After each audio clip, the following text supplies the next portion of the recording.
लिहाजा DGISPR साहब की जी प्रैस कॉन्फ्रेंस सी चौधरी मोहम्मद शरीफ साहब की वो एक गल भी बड़ी अयां सी कि जनाब सियासी जमातों का और हुकूमत इसे का काम भी असी कर रहे हैं और फौज को ब्लैकमेल किया जा रहा है, यानी फौज को हर मामले के तनकीद की जद च फौज इस तक कीचड़ उछालिया जा रहा है। कोई काम भी होंगे फौज को लिया ने। बिस्मिल्लाह रहमान रहीम। पुराम तुहाडी गल दा नाम है जहांगीर मिनास ते अज तुहाडे नाल गल करिए कि DGISPR की एक बड़ी जबरदस्त किस्म की प्रैस कॉन्फ्रेंस आ गई है और उन्होंने भी समझ आ गई है कि यह जनाब अपनी खारी का होका खुद ही देना, अपने मामलात के बारे लोगों को खुद ही दसना मीडिया को। और चूंकि असी सारा काम मुल्क कर रहे हैं, दहशतगर्दी का मामला हुआ है, मुआशी मामला हुआ है, सिक्योरिटी के हवाले नाल गलबात हुआ है, पोलियो का मामला हुआ है, सैलाबी सूरत हाल हुआ है, तो पाक फौज को अगे आना पौंदा क्योंकि कोई इस तरह का इंफ्रास्ट्रक्चर डिवेलप ही कोई होया इस मुल्क। किसी बड़ी बिल्डिंग से अग लग जाए वो नहीं बुझती, पानी आ जाए तो वो नहीं रुकता। लिहाजा DGISPR साहब की जी प्रैस कॉन्फ्रेंस सी चौधरी मोहम्मद शरीफ साहब की वो एक गल भी बड़ी अयां सी कि जनाब सियासी जमातों का और हुकूमत इसे का काम भी असी कर रहे हैं। वो कि उन्होंने कहा कि डिजिटल दहशतगर्दी बड़ी हो गई और फौज को ब्लैकमेल किया जा रहा है, यानी फौज को हर मामले के तनकीद की जद च फौज इस तक कीचड़ उछालिया जा रहा है। कोई काम भी होंगे फौज को लिया ने। सियासी मामलात के भी फौज को अमल दखल जोड़ा है और उसको शामिल करता जाता है। लिहाजा उन्होंने बड़े दुख भरे अंदाज प्रैस कॉन्फ्रेंस की थी और यह ज़ाहिर है उन्होंने इस तरह की जी है तशवीश ये बनती भी है क्योंकि ऑपरेशन साड़ा हो रहा है और साड़ा मछली सराते भी फौज है और मोहरी से ज़्यादा काम तपिया हुआ है। लिहाजा उन्होंने जनाब कहा है कि असी हम रोज़ की बुनियाद पर प्रैस कॉन्फ्रेंस करांगे और अपना मौकफ भी दसांगे और बनू के वाक़े तो मैंने तफसीली गल की थी। मुल्क गड्डी जी कस्टम चोर गड्डियाँ जिसमें नॉन कस्टम कहने इन्होंने बारे उन्होंने कहा जी पता ही कौन, डाटा ही कौन। दीनी मदारस का उन्होंने दसिया जी कि 18,000 दीनी मदारस रजिस्टर्ड ने। हालांकि परवेज मुशर्रफ के दौर जिसका बड़ा कम होया, यदि बड़ी एड आई है, मौलवी बड़े पैसे भी खा गए मदारस के नाम के सलाद के नाम के पूरा सब्जैक्ट सी प्रोजेक्ट सी मैं कवर करता रहा। लेकिन चूंकि इतने डाटा का बड़ा मसला इस मुल्क इतने तो आबादी के डाटे का बड़ा मसला अजे तक 24 करोड़ तो रुकी हुई साड़ी जबकि आबादी 3 करोड़ क्रॉस कर गई। लिहाजा DGISPR ने जो रोना रोया है वह सच्चा है। वो वतन की मुहब्बत के हवाले नाल जी गल की वो बड़ी अहम है। उन्होंने वजह तो जनाब लोग राती मिट्टी नींद सौंदे हैं। सरहदां दा जनाब जो कुछ हो रहा वो जाना दी कुर्बानियां दे रहे हैं। इस तो वड्डी तो गल ही कोई। तुसीं देखो ना माल की कुर्बानी नाल भी बंदा कहना चलो बच तो गए, लेकिन जान ही चली जाए, शहीद हो जाए वतन की मिट्टी की खातर, दिफा की खातर, उस तो वड्डी कोई गल नहीं।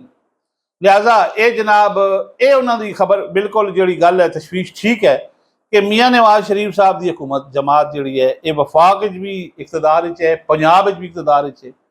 मियाँ साहब मरी बह के रोज़ ड्राई फ्रूट तो खा लेंगे 12 टैंपरेचर, लेकिन अज़मे इस्तेकाम ऑपरेशन की गल नहीं करते, बाहर नहीं निकलते। मुस्लिम लीग के सदर एक जमात वो जनाब प्रेजिडेंट है और बाहर आके कोई गल ही नहीं करता, ना वो जनाब कोई हुकूमत के बारे गल करता और ना वो जनाब जो फौज का ऑपरेशन हो रहा आज़म इस्तेकाम पाक फौज जी कुर्बानियां दे रही है वो भी गल को नहीं करता।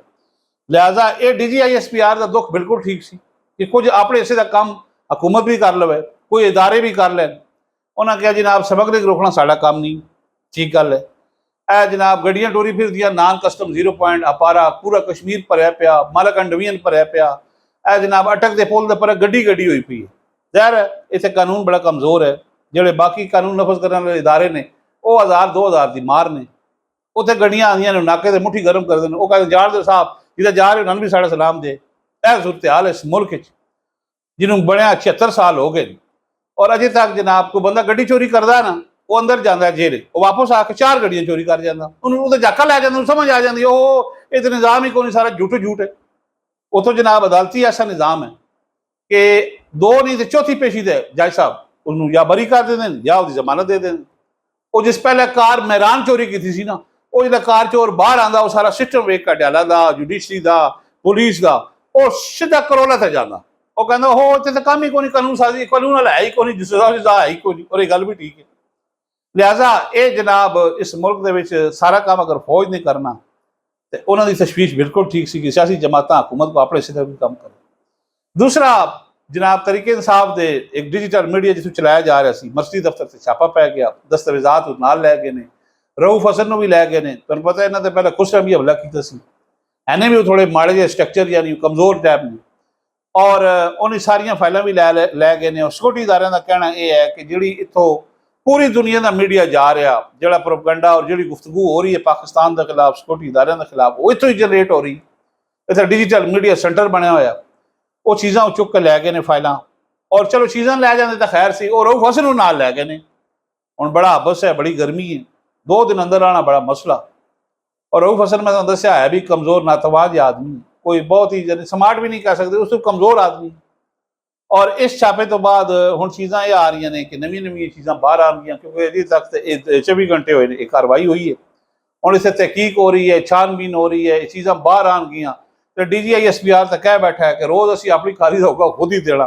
ਹੁਣ ਜਨਾਬ ਪ੍ਰੈਸ ਕਾਨਫਰੰਸ ਉਹਨਾਂ ਨੂੰ ਰੋਜ਼ ਕਰਨੀ ਪੈਣੀ, ਚਾਹ ਪਾਣੀ ਸਾਬੀਆਂ ਨੂੰ ਦੇਣਾ ਪਾਉਣਾ। ਔਰ ਕਿਉਂਕਿ ਕੁਝ ਸਿਆਸਤਦਾਨ ਮੈਨੂੰ ਦੱਸਿਆ ਮੀਆਂ ਨਵਾਜ਼ ਸ਼ਰੀਫ ਸਾਹਿਬ ਤੇ ਇਹ ਕੰਮ ਲੈ ਨਹੀਂ ਰਹੇ, ਪੈਨ ਲੈ ਹੀ ਨਹੀਂ ਰਹੇ, ਉਹ ਆਪਣਾ ਬਿਹਤਰੀਨ 12 ਟੈਂਪਰੇਚਰ ਚੰਗਲਾ ਕਰੀ ਫੇਰੇ ਨੇ। ਔਰ ਇਹ ਜਿਹੜੀ ਤਸ਼ਵੀਰ ਸੀ ਚੌਧਰੀ ਮੁਹੰਮਦ ਸ਼ਰੀਫ ਦੀ ਬਿਲਕੁਲ ਠੀਕ ਸੀ ਕਿ ਜਨਾਬ ਅਸੀਂ ਹੁਣ ਰੋਜ਼ ਆਪਣਾ ਮਾਮਲਾਤ ਕੰਮ ਵੀ ਅਸਾਂ ਕਰਨਾ, ਆਪਰੇਸ਼ਨ ਵੀ ਅਸੀਂ ਕਰਨਾ, ਮੁਲਕ ਦੀ ਹਿਫਾਜ਼ਤ ਵੀ ਕਰਨੀ, ਤੇ ਮੀਡੀਆ ਨੂੰ ਵੀ ਰੋਜ਼ ਅਸੀਂ ਆਪਣੀ ਕਾਰਵਾਈ ਦੱਸੀ। ਇਹ ਤੁਹਾਡੇ ਨਾਲ ਗੱਲਬਾਤ ਕਰਨੀ ਸੀ। ਸਾਡੇ ਚੈਨਲ M2M ਨੂੰ ਅਗਰ ਹੁਣ ਤੱਕ ਤੁਸੀਂ ਸਬਸਕ੍ਰਾਈਬ ਨਹੀਂ ਕੀਤਾ ਤਾਂ ਕਰ ਦਿਓ, ਇਹਦੀ ਟੱਲੀ ਦਾ ਬਟਨ ਵੀ ਦਬਾਓ ਤਾਂ ਕਿ ਤੁਹਾਨੂੰ ਨਈ ਵੀਡੀਓ ਮਿਲਦੀ ਰਹੇ। ਔਰ ਗੱਲਬਾਤ ਚੰਗੀ ਲੱਗੇ ਤਾਂ ਸ਼ੇਅਰ ਵੀ ਕਰ ਦਿਓ। ਮੈਨੂੰ ਦਿਓ ਇਜਾਜ਼ਤ, ਅੱਲਾਹ ਹਾਫਿਜ਼।